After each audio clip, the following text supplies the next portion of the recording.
Y'all ready to be history? Get started. Welcome. Hi. Hello, everyone. To the Pro Audio Suite. These guys are professional. They're motivated. With Tech to the VO stars. George Whittam, founder of Source Elements. Robert Marshall, international audio engineer. Darren Robbo Robertson. And global voice. Andrew Peters. Thanks to Tribooth. Austrian Audio. Making passion heard. Source Elements. George the Tech Whittam. And Robbo and AP's international demos. To find out more about us, check theproaudiosuite.com. Line up, ladies! Here we go. Welcome to another Pro Audio Suite, thanks to Tribooth. Don't forget the code, TRIPAP 200. That will get you $200 off your Tribooth, and Austrian Audio, making passion heard. Hoid? Hoid. Making passion heard.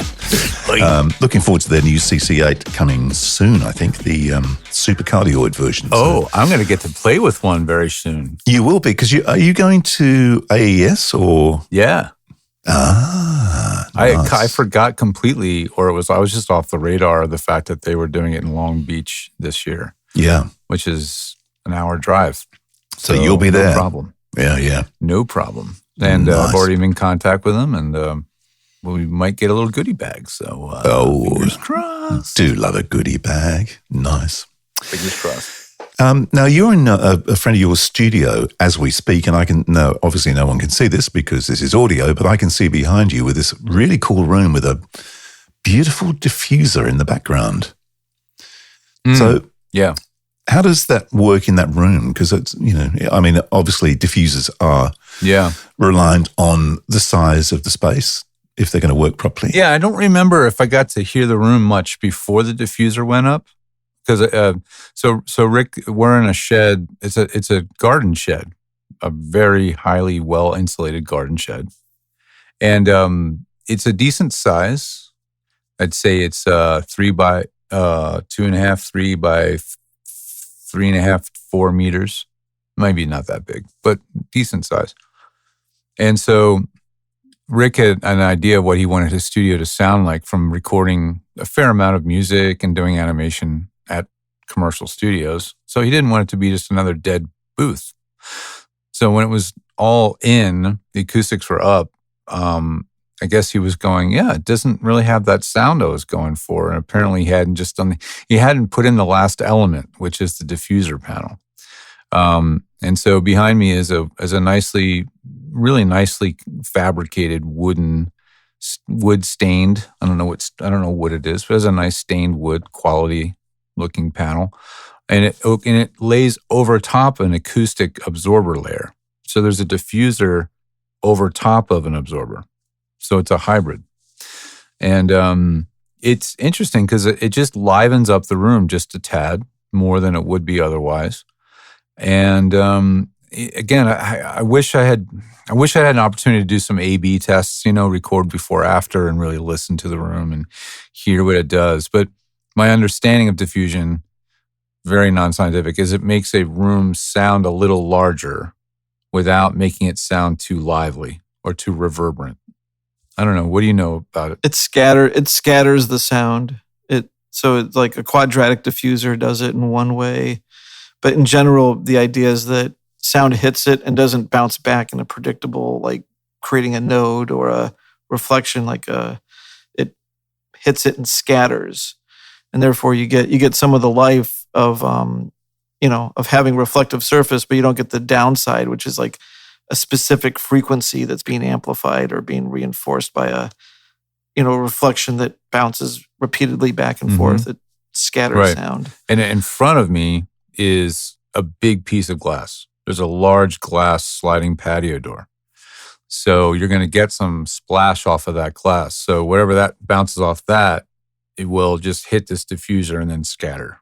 So, yeah, and it works. It works really nicely. I mean, I'm speaking into a 416 at the moment. There's a U87 just to my left, and this is a room where you can, use nice mics, and they will sound nice, which is awesome. It doesn't scatter everything, though, does it? Just going back on what you're saying, because it's going to absorb the low end, right? Yeah. It's going to and only diffuse the sort of mids and highs. Would that be right? So it depends on how big the diffuser is. Yeah, or how deep the diffuser is. Right, so exactly. Traditional quadratic diffusers, which I think the thing that's behind me maybe is akin to a quadratic diffuser. I guess not really, kind of. It doesn't look like it so much. Carl put a similar diffuser at another country. And those are pretty shallow slats. Like, what are they, like maybe an inch or two thick? A quadratic diffuser, some of them are like 6 inches deep. And Yes, right. and they work on a different principle. The idea of a quadratic diffuser is sound goes into one of them and bounces out, and sound goes into the other one and bounces out, but they bounce out at a different time, and then they hit each other on the bounce out and scatter. Right. So, Yeah, there's so many kinds of diffusers. I mean, if you guys are curious, and if you're listening, you might be, definitely look up diffusion, acoustic diffusers, and look at how they're made in the many different varieties and ways they're made. It's the most creative thing in a studio, acoustically, it seems to be in diffusion, for sure. The simplest one is just a convex reflective surface. Right, a curve that points out toward you. Out. Yeah, exactly. You don't want it pointing in. That'll be like the exact opposite. Yeah. like that'll concave focus is the bad. sound. Convex is good. So here's a question that I've always wondered about diffusers. Yeah. Would you only diffuse behind you? Would you ever have a reason where you would diffuse on side walls or a front wall? Would you only diffuse what's coming from behind you? You would diffuse wherever sound is going to hit that you don't want it to reflect back in a predictable But way. if you're spraying it out everywhere, aren't you spraying it out back into the mic? It loses energy when it sprays out, right? It sprays out and it has its energy dispersed. Yeah. And it won't hit the microphone at especially a specific frequency at the same point. Right. Yeah. And this room has a very specific purpose, voiceover, right? So like you wouldn't mix in this room. I mean, you could, but you probably wouldn't want to because it's not symmetrical. So on the right side of me, the entire wall is dead. It's one massive absorber. And on my left, there's 2 windows on the wall and a single panel absorber between them to add dampen a little bit, but the room isn't acoustically symmetrical, right? How deep is that absorption? Is it like an inch deep or 2 inches deep, or do you know how deep that stuff is? All the wall absorbers that I can see look like to be roughly 2 inches thick. Yeah, so they're big. They're sucking up the bass. So that diffuser behind you is also sitting 2 inches off the wall behind a big it's thick. going to have the same. Yeah, so the panel behind me is about 2 inches thick, and then the diffuser, which is made of wood, which is roughly 2 inches deep, or maybe 1 3/4, is proud of that. It's over top in front of it, yeah. And then it lets the sound in through the slats. The thinner the diffuser is, the less the lower frequency it can control. Correct. So the higher, generally, it diffuses unless higher. it's a Fresnel-style diffuser, which is a whole nother crazy acoustical. I don't even know what a Fresnel. What's a Fresnel style diffuser? You know what a Fresnel lens looks like? No. It's spelled Fresnel. Literally, it's Fresnel, but it's pronounced Fresnel. So a Fresnel lens is the kind like you can see on a lighthouse where there's a bright light in the middle, and then you'll see this lens that looks like concentric circles. Right? That's a Fresnel lens. And sometimes, those flexible book magnifiers you can get? It's like a bookmark. Yeah. Those are Fresnel lenses, right? Okay. They're just thin, but they still magnify, right? So they do that acoustically as well as with light. And so somebody came up with a Fresnel-style diffuser that can control much lower frequencies than its actual depth would imply. It's really crazy stuff. This reminds me of someone who was doing a studio, and he was saying how, I've got stucco walls basically, so they're all diffuse, and someone who knew about acoustics was like, yeah, but no, like you are diffusing, like you think about little stucco bumps, and he's like, you are diffusing 20,000 hertz. You are not it's diffusing. only controlling very high frequencies. Exactly. It's still better than a completely mirror finished flat surface, though. True. Yeah, and the very high frequencies. It's still scattering. It's interesting with the studio. I can see why it's behind him because you've probably got computer monitors in front of you. Yeah. Mm-hmm. So you've got quite a few reflective surfaces immediately in front. Just one monitor, but again, that large glass door is probably 2 meters behind the mic. It's also opposite his speaker, which in a traditional studio, especially in a stereo context, like surround sound messes this up a bit, but with stereo, the diffuser was always in the back of the room. And so, the speakers would hit. Now, I think I've heard anecdotally, I mean, I would say this happened at some point, but God knows when it happened and how long ago and who it was. But somewhere in the deep, dark cave of my brain, I remember working with a voice actor with a traditional smaller booth, maybe 4x6 range, somewhere in there, maybe slightly larger. And he had, if not on one side wall, maybe both side walls. Again, can't remember the details here, sorry, but he was using diffuser panels on each side or on one side. And then that really made the U87 sound much sweeter. It really sounded nice in that case. But I wish I wish I had a database of every booth I've heard and how it's laid out. But I do recall that was pleasing. It was kind of nice. Scientifically, it's hard to justify. I can't really back this up, but essentially it makes a small booth sound a little bit bigger. Are you familiar with the tube traps? Mm-hmm. Yeah. I've not really used them much, but yeah. One side is a diffuser and the other side is an absorber. Like it's a semicircle, like a hemisphere? It's a full circle. Okay. And half of it, one semicircle is absorption and the other semicircle is diffusion. So you just sort of turn them around to get the effect You that turn want? it the way you want. Yeah, and I think the secret weapon in those things is the diffuser. When you get the diffuser around a mic, it really neutralizes things but doesn't kill it in that boxy, tubey way. I've seen like portable control rooms, like where people set up a control room and it's just tube traps. They make this huge array of them around, and it's pretty impressive. I've never heard one, but and I've been in a handful of studios that have tube traps or something akin. They may not be the real thing. I know I've seen fully carpeted ones that are carpeted all the way around. They're carpeted all around, but they have they are. the carpeting. Inside the carpeting is different surfaces or things within. I might be able to get my hands on a few of those. I should probably. They are expensive and they are worth it. Yeah, I might, because there was one of the agencies in LA closed up their doors, and they had those. Grab them. I'll give you my address. And, if they're not in a dumpster or in somebody else's house by now, I'll see if I can get my hands on them. Those things are actually quite expensive, and the thing about them is that you got to have a booth with space because they sit on a stand and they just take up a lot of space. But if you have the space for them, they can really make a nice neutral sound. Like they just have an interesting thing about them.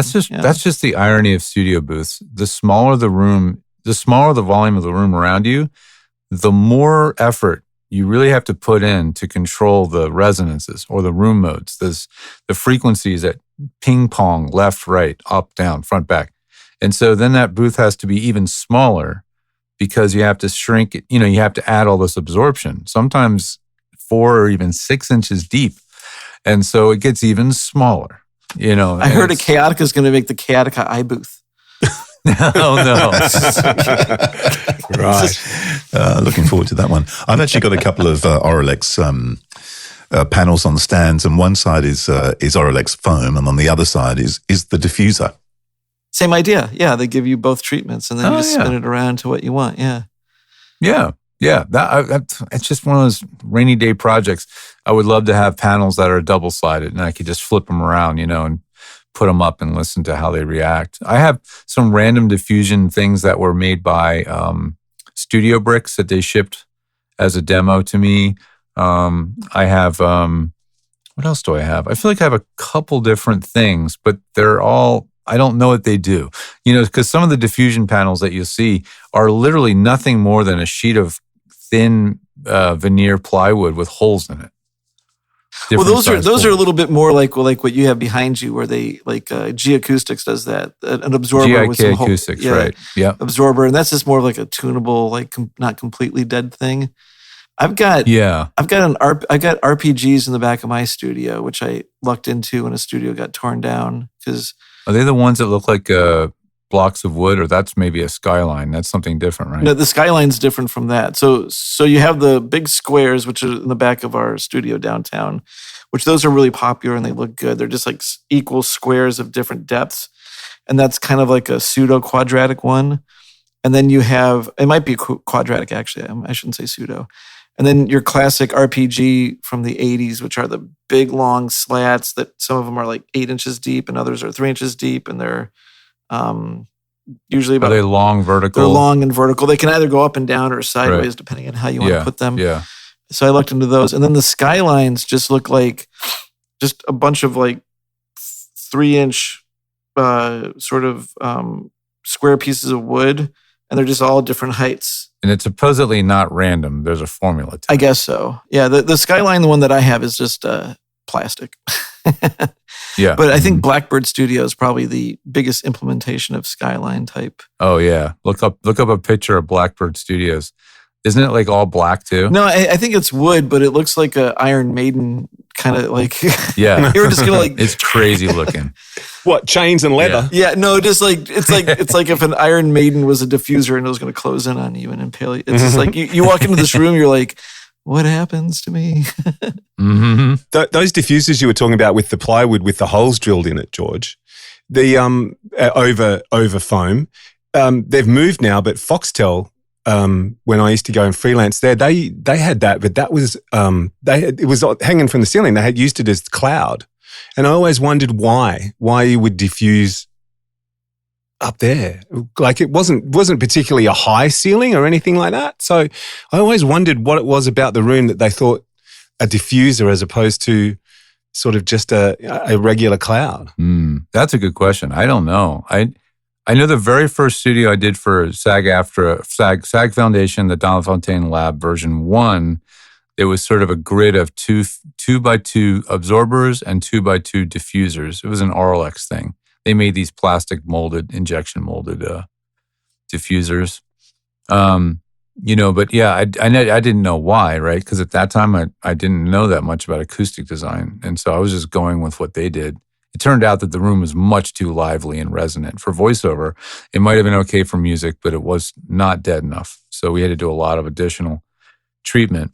Yeah, I don't know what ceiling. It's funny. Do you guys have Chipotle restaurants in Australia? They have excellent acoustic They have treatment. some crazy Chipotle. stuff in Chipotle. Like Yeah. a lot of them you'll walk in. Chipotle is a chain of like fast burritos. Okay. I'll take this burrito with these toppings. I wish we did have it here. That sounds good. Really fast. It's good. Fast and it's Yeah. good, decent quality and not expensive.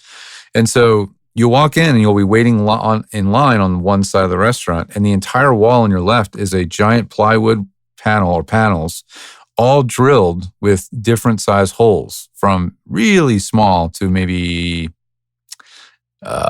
several centimeters. And it's just this huge grid work of holes.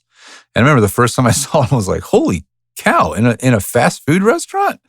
And I did a little research, and it turned out, when they first started these restaurants, they partnered with this architectural firm, and somebody was an acoustics enthusiast, something. And I wish I don't have the detail on that. That's another Google thing, but that's what they did. And not only that, they did this weird thing where they put Klipsch 3-way speakers in a soffit above essentially where you order, like on the wall above that. There was 2 Klipsch speakers, Klipsch horn with the high horn and the mid horn and the bass woofer, and they're soffit mounted. So they're just like holes in the plywood. You just see the openings.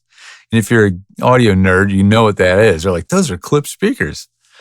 It's the funniest thing. And they put them in, I don't think they're in every restaurant now, but the first so many restaurants they built, all of them have those speakers. And they have a lot of curved surfaces in there too. There's a lot of like curvy walls and things that they do. I don't know what you find in Melbourne, AP, with the cafe culture down there, but I'm finding more and more here. Cafes, especially sort of, let's call them the high-end ones, I'm more and more investing in acoustic treatment. And I'm no expert, but I'm kind of wondering, is that to encourage people to sit longer and stay longer, where you can actually sit and have a conversation and not have, other conversations drowning you out. I think it's nice that, some of these places are taking that into consideration. Yeah, well, I mean, my mate Simon, I don't think we ever had him on the show, but he's been hospitality, casino designer, that kind of stuff. So he does a lot of restaurants, casinos, and bits and bobs. He's actually living in Saudi Arabia as we speak on this massive project. But that's one of his things. It was always about acoustic treatment, because there's nothing worse than sitting in somewhere like an echo chamber, trying to have a meal and have a discussion with someone. You can't basically you can't hear what they're saying. Sorry, what's that? It makes me crazy. What was that? Sorry. Yeah. Yeah. It's like a trend in LA. Like, let's say you can make the loudest restaurant. I'm like, what the hell's going on here? But I know it's just to turn over. I know they just want to turn people over. They don't want them comfortable. Yeah. They literally want you to be uncomfortable. And I get it for a quick turnover place, but some of these places in LA are so expensive, and it's not cheap food by any means, like a $7 croissant, you know?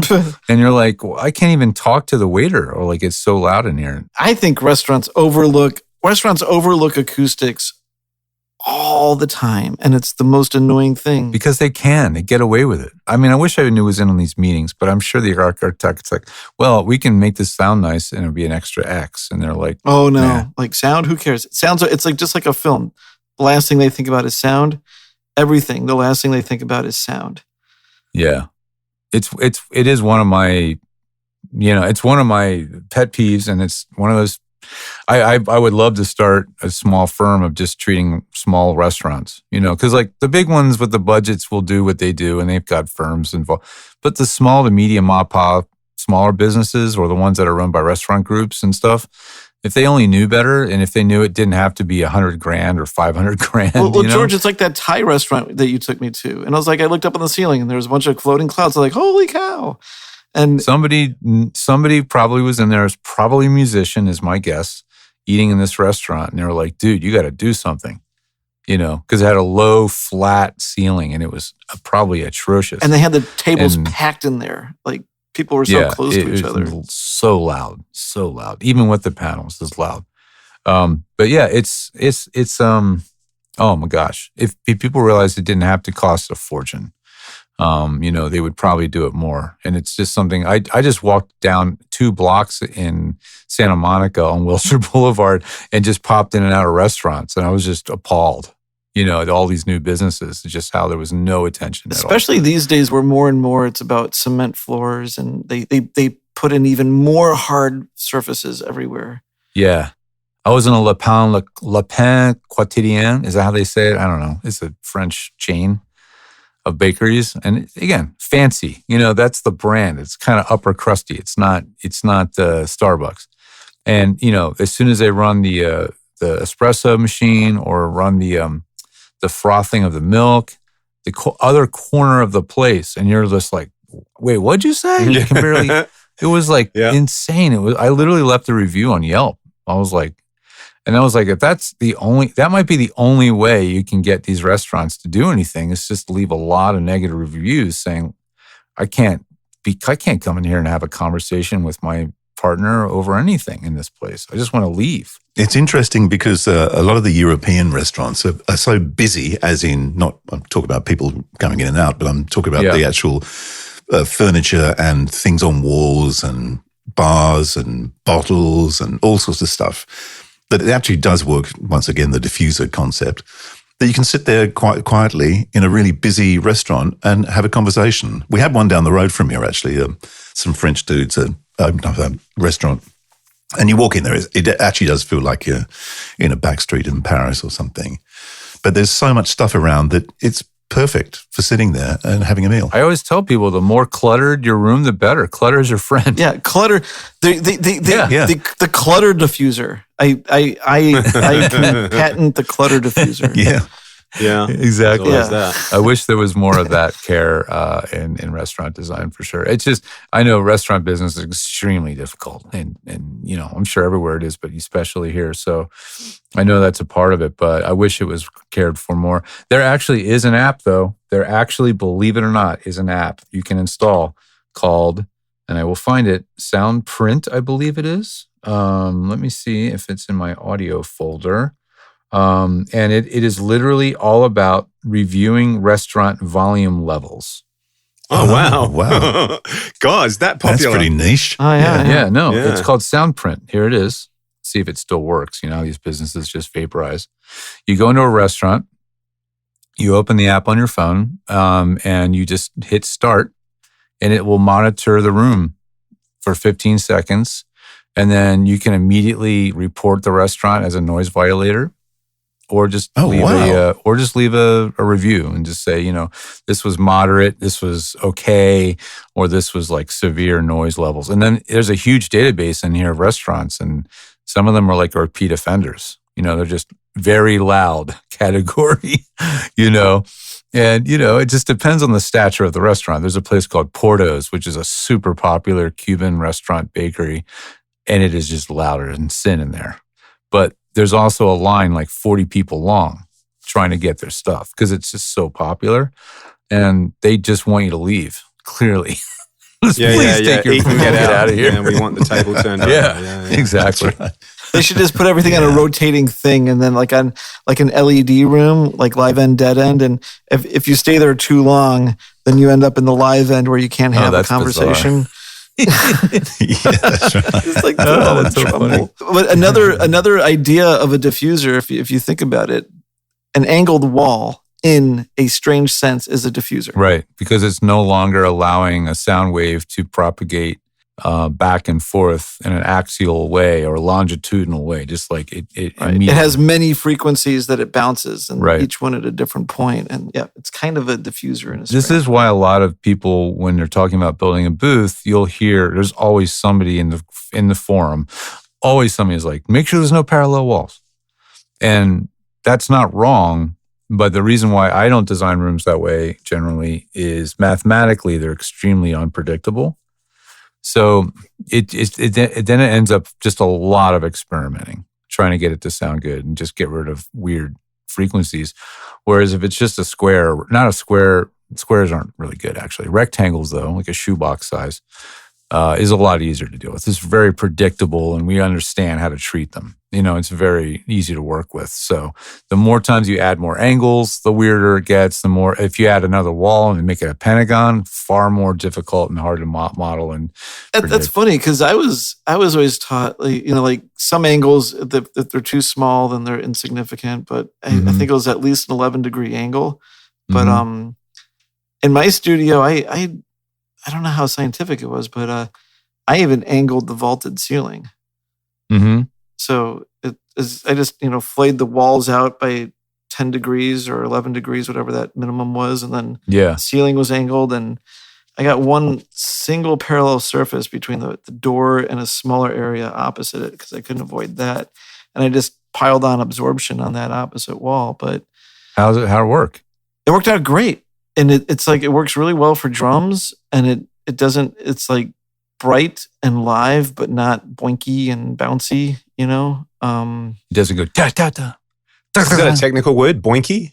Yes. You know how if you go to a stairwell and you clap your hands and you hear like boom and you hear so it doesn't do that. But yeah, I don't know that it's like sometimes it's just like just mess it up to be interesting. Just mess it up to make it not predictable. Well, that's the thing. That's why some studios in the world are so renowned. It doesn't mean that they had some guy plug in everything into formulas and exhaustively compute out the room. And it's just sometimes it's just luck, Yeah. It's just the way the room was designed, the dimensions of the room. Like, what is it, Sun Records in Memphis? Right, where they have the X where Elvis would stand and they have the spots where they would all stand. And it's just like, this is where what mattered was it sounded really good when he stood here and the mic was here, and that's all they know. Right, exactly. Nobody's measuring that. They're just like, that's just, they got lucky, or they stumbled on it, or they experimented. But, that's how a lot of rooms were back then. Now there's a lot more acoustician science that goes into these rooms than then. But, there's a lot of fun luck that goes into it. If you have the time and the budget to experiment and the flexibility, it's really, really cool. Or just go for the clutter diffuser, which we've just patented. I'm down with that. Well, that was fun. Is it over? The Pro Audio Suite, with thanks to Tribooth and Austrian Audio. Recorded using Source Connect. Edited by Andrew Peters and mixed by Robbo. Got your own audio issues? Just ask Robbo.com. With tech support from George the Tech Whittam. Don't forget to subscribe to the show and join in the conversation on our Facebook group. To leave a comment, suggest a topic, or just say g'day, drop us a note at our website, proaudiosuite.com.